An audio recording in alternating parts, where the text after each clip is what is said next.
Hey everybody, it's Mike Frieder with On-Call Compliance Solutions, and we're back with another compliance tip of the week.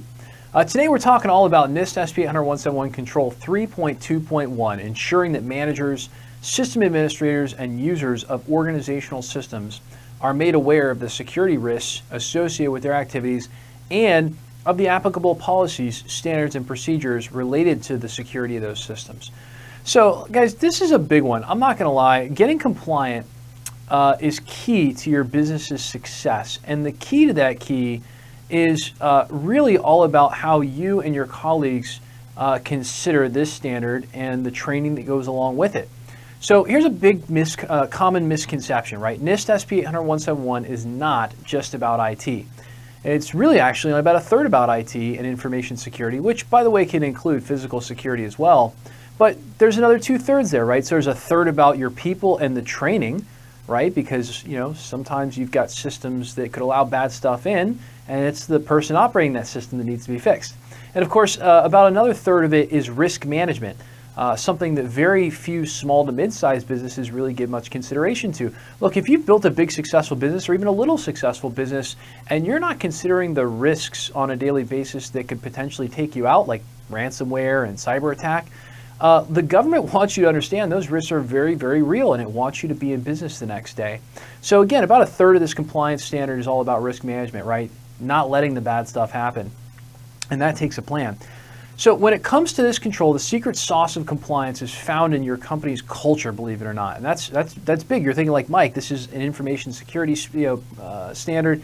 How could culture really play a part? Well, either you're all being compliant together. In other words, everybody in the company understands that information security is a big deal, or you're only as strong as your weakest link. And I know there's a little bit of cliche there, but in the essence of NIST SP 800-171 and DFARS compliance, if you're not serving up a culture of compliance in your business, someone within your business is going to take that as a cue to get relaxed, or even worse, not even care about compliance or security. And that's when ransomware, phishing attacks, cyber attacks, information theft, all that stuff is able to get through, because again, it just takes one wrong move. So look, you can't allow that, and the only way to do that is by creating a culture of information security and awareness of risk. I mean, that's why Control 3.2.1 is so critical. Everyone in your system, everyone who's got access to it, and I'm serious, everybody that's going to touch CUI must be made aware of the security risks that they could potentially bring to the company due to their online activity.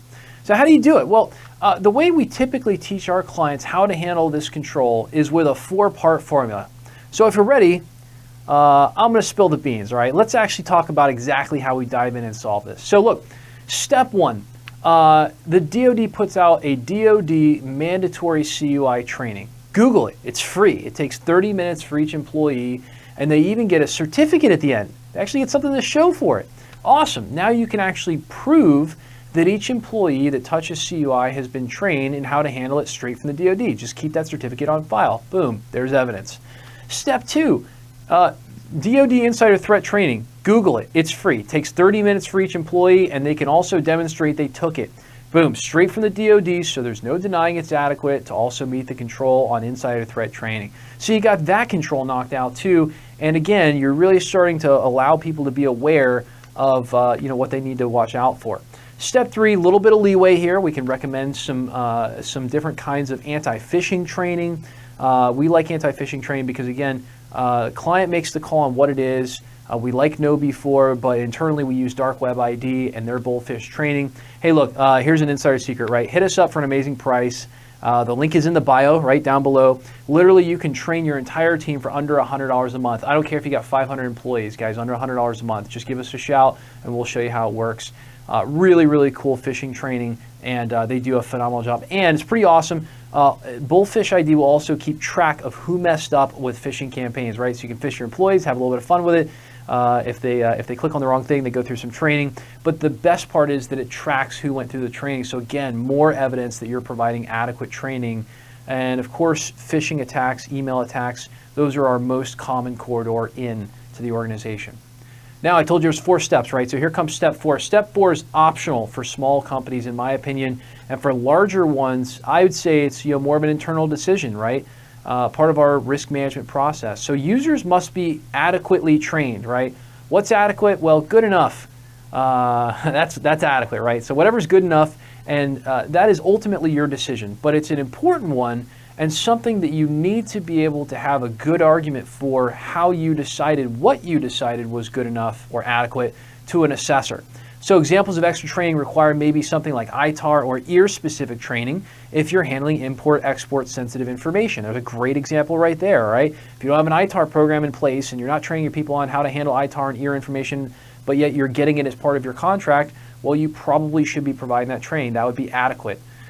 So, and by the way, we do have an ITAR and ear, done for you ITAR and ear program as well. So again, link in the bio, come see us. I think it's getitarcompliant.com. Pretty awesome, very easy. We make it so easy. How long does it all take to roll out to the company? And this is another question that a lot of my clients ask. They go, Mike, the last thing we really need is yet more training for our employees. Well, I'll tell you, the last thing you really need is a giant case of ransomware and a big cybersecurity breach in the middle of you performing on your government contracts.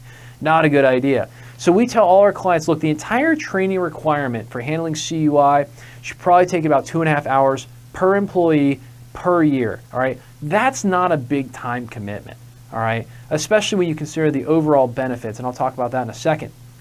So again, any employee touching CUI needs it. Not really so bad after all, 2.5 hours per year. So look, now what about the culture stuff? Okay, how do we begin to bake information security into our culture? This is one of the big things we help our clients understand.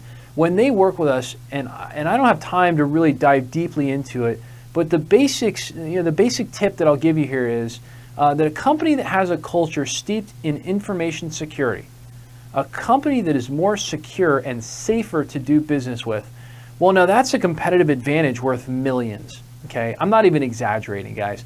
If you'd like to learn more, reach out to us through the link in the bio. Again, this is just a compliance tip. We don't really have time to really dive deeply into it. You can visit NIST 800-171compliance.com for more information. We'd be happy to tell you more about it, but here's what I'll tell you. Amongst many things that we help our clients with, one of the things people really get excited about is our growth training. We teach you how to really embed being a secure and safe to do business with company into your own culture, get your employees committed to being a part of that secure culture, get the employees committed to the idea that you're going to play your part in the United States defense industrial base. And it's an absolute game changer internally, externally. It's incredible, and I can't wait to show you guys, one day how we help our clients do that. So look, hey, if you're trying to get compliant right now with DFARS, NIST SP 800-171 or CMMC on your own, and you're looking for help, our compliance experts are always on call for you. Click the button below, schedule a chat with us. Again, link in the bio if you're watching this on YouTube, and one of our compliance experts can get you the help you need. Never costs anything to find out how we may be able to help you. And look, if you love this video, if you learned something from it, help us out, hit the like button, smash that subscribe button so you can get the latest information on compliance as we're rolling it out. Or if you want help now and you just want to get this thing off your plate, give us a shout. Again, link in the bio, and come see how we can help just get it done for you in just 2 to 3 days. Guys, thanks again. We'll see you next week with another compliance tip.